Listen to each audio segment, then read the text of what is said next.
verse of the 3rd chapter, it reads, Then Naomi, her mother-in-law, said unto her, My daughter, shall I not seek rest for thee, that it may be well with thee? And now is not Boaz of our kindred, with whose maidens thou wast? Behold, he winnoweth barley tonight in the threshing floor. Wash thyself therefore, and anoint thee, and put thy raiment upon thee, and get thee down to the floor. But make not thyself known unto the man, until he should have done eating and drinking. And it shall be, when he lieth down, that thou shalt mark the place where he shall lie.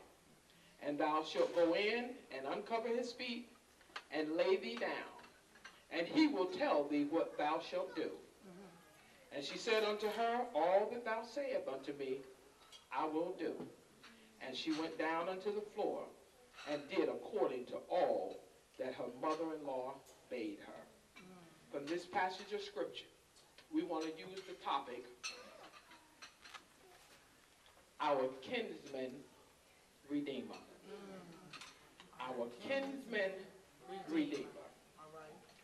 Now, when we were first invited to come and do this event, you had the explanation earlier of the fact that this is fair. And when we start thinking about a fair, I went to the dictionary. I'm like, what is an affair? And the first thing that came to my mind, well, the first thing I saw in there was it gives the connotation of an illicit relationship between two unmarried people. It has sexual connotations. And I'm like, wait a minute now, what is tantamount to an affair? And then I looked a little further, and it talked about the dating process.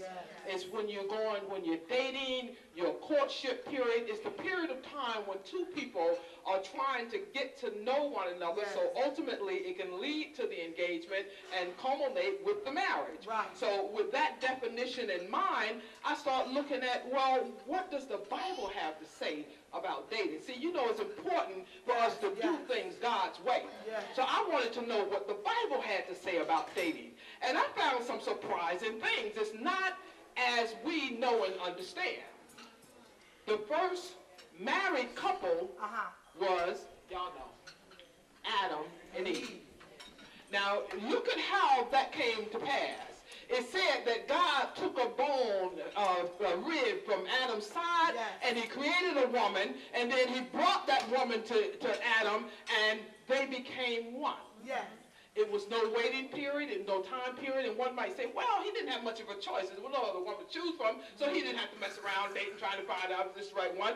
And okay, that's all fine and well, but nevertheless, there was no period of going through a whole lot of dating process. So I said, okay, Lord, that's one, but give me some more examples. So I start looking at what was the process in the Old Testament when people got married, and I found out a lot of marriages took place as a result of being prearranged. The parents prearranged them. And, we know that a lot of marriages took place because, like in David's case, Saul gave David his daughter because he went and conquered the enemy. So automatically, it was no dating, there was no time period in between. He just said, okay, you done killed Goliath, now she's yours. Okay?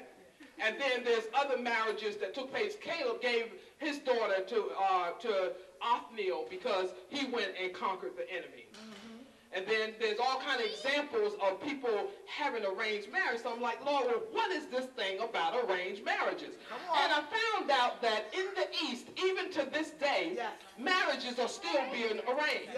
Now you wonder, what's the advantage of an arranged marriage? I looked at the statistics of marriage and divorce, and when I tell you what it is, you're going to find out arrangements are all right. The statistics of the marriages in the East that are prearranged are less than 4% divorce. Less than 4%. But yet here in the Western culture, where we got all the knowledge and all the technology and all of the know-how about doing these things, the divorce rate is over 50%, and that's not just in the world. The world and the church. So somehow we got it messed up. And let's look at what we do ourselves dating. See, I'm old school. Like I said, 30-something years ago, I graduated Georgian Court, so I've been around for a little while.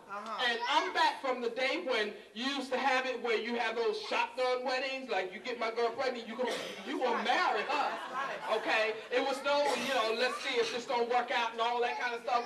Well, back in the day, parents wanted to have a lot to do with who their children married. And they would interfere and they would have their little put, but even then, we still wanted to do it our way. And I know I had a few knuckleheads and my parents was like, girls, you tripping. But nevertheless, I thank God, ultimately I married my Boaz, so we're going to get there. But nevertheless, what we ended up doing is, instead of listening to our parents, and it's something to be said about parents who arrange marriages, it's something to be said about parents' input into your marriage, because they got a little bit more wisdom, a little bit more knowledge. They've been around a little bit longer than we have, so therefore they know what things to look for.